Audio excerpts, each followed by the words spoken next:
I just want to run through a couple other small projects, and I'm not going to explain them, but I'll just kind of list them. Small projects that we've been doing, things that we're looking at, things that we're looking to expand, things that we already do. We're working on, we've tried this last year, I think we're going to expand this program, is a night purge of the administration buildings. Currently we do this at Global Business Center, we do it at MIC, and what it is that when, in the evening, we try to take outside air and basically purge the building, bring the temperature down during the summer when the night air is cool so that we're not running mechanical systems. Mechanical systems will come on early in the morning to make sure the facility is comfortable enough for people who are occupying it, but to try to take advantage of basically the cooler evening weather. Anybody who's in a classroom and has left the classroom or walked in the classroom, there are motion sensor lighting in there. We're looking to expand that program in more locations. We'd like to look to expand the student recycling program. I just got some information from Casella Management today, as a matter of fact, and what we have done for the past 3 years with the student-run recycling program, which I think is a credit to them, is we've reduced our haulable trash by 6% the last 3 years, meaning the tonnage that's gone out of here has decreased by 6% every year for the last 3 years, which I think is commendable for the student recycling program. We're also looking to expand the compact fluorescent exchange program. People that have incandescent bulbs, if you've been reading the news lately, they will be pretty much phased out in the next few years. You'll no longer be able to buy them. We are, all the lawn material, which is leaves, brush, anything that we collect goes down to the Burlington Compost Center at the Interville. We don't throw any of that in our trash bins. That's all recycled. All forest products go down to the McNeil generating plant to be used as fuel. Any trees removed from the campus are all taken off and reused. Stormwater retention I talked about. We have just installed a cogeneration plant at 4 Cedar Lane. It's a hot air furnace, and basically what it has is a Honda generator next to it. When the boiler runs, the generator runs generating electricity for that building. It can generate up to 1.2 kilowatts per hour. What we're looking at now, we're still trying to fine tune it. Currently, about 80% of the electricity that's used in that building is now being generated by the boiler and not bought from Vermont Electric. So we're about 80% now. We're hoping that we can actually run that building by itself, energy free as far as electricity goes, as soon as we get the system fine tuned. That's a hot air furnace. What we're looking to do is replace that a system at Lyman Hall, which is a hot water system, which is a boiler instead of a furnace, and try to get the same efficiency to scale down at Lyman Hall. That project will be happening this summer.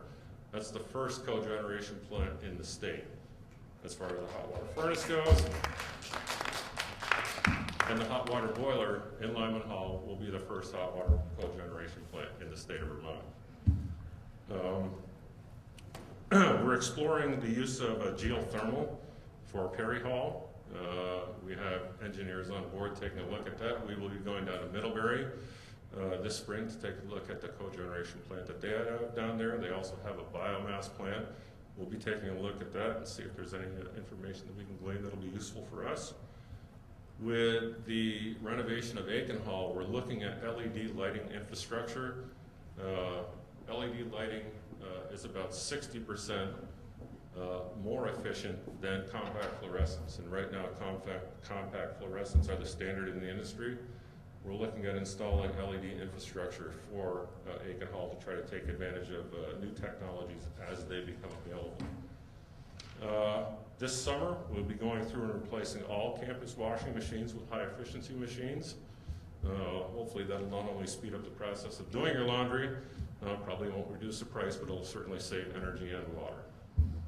We're looking at the possible use of biodiesel for our heavy equipment. We do our own snow removal here. Those are both skid steers and Volvos, and we're looking at using biodiesel on those machines. We're looking at purchasing electric vehicles for on-campus use by security and the physical plant.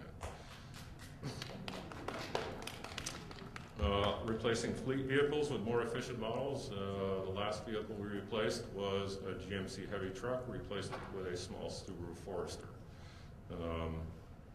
We are using economizers for Wick Hall. We're considering using economizer for Foster Hall.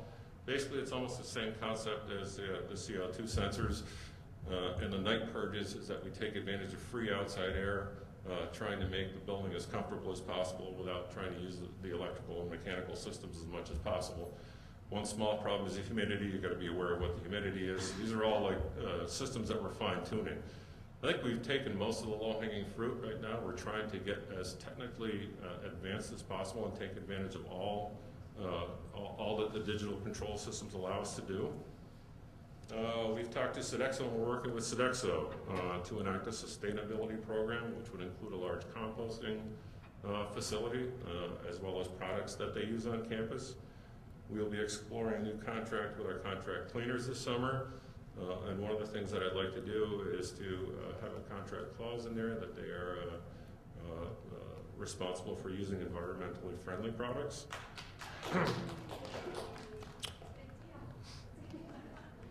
We're looking into solar hot water preheating. What that is basically instead of taking your water and trying to heat it from 0 to 120 degrees for your shower, that it might start at 80 degrees. There's small solar panels now that are available. And it may be something that's viable in the future. Right now, we're taking a look at that. And we've also proposed a new position for a sustainability coordinator who would assist us with shaping the college policies pertaining to sustainability and recycling. So I think the college and the physical plan is committed to making the campus as efficient as possible, but I think it takes a commitment from everybody. It's not only the physical plan, it's the staff, the faculty, and the students. We're all involved in this game together. And I saw just one little quote. I'm going to end with, actually, the Stall Street Journal, as I was getting ready to come over here, was the Ross Perot quote. I don't know if anybody saw it. The activist is not the one who says the river is polluted. The activist is the one who fixes it.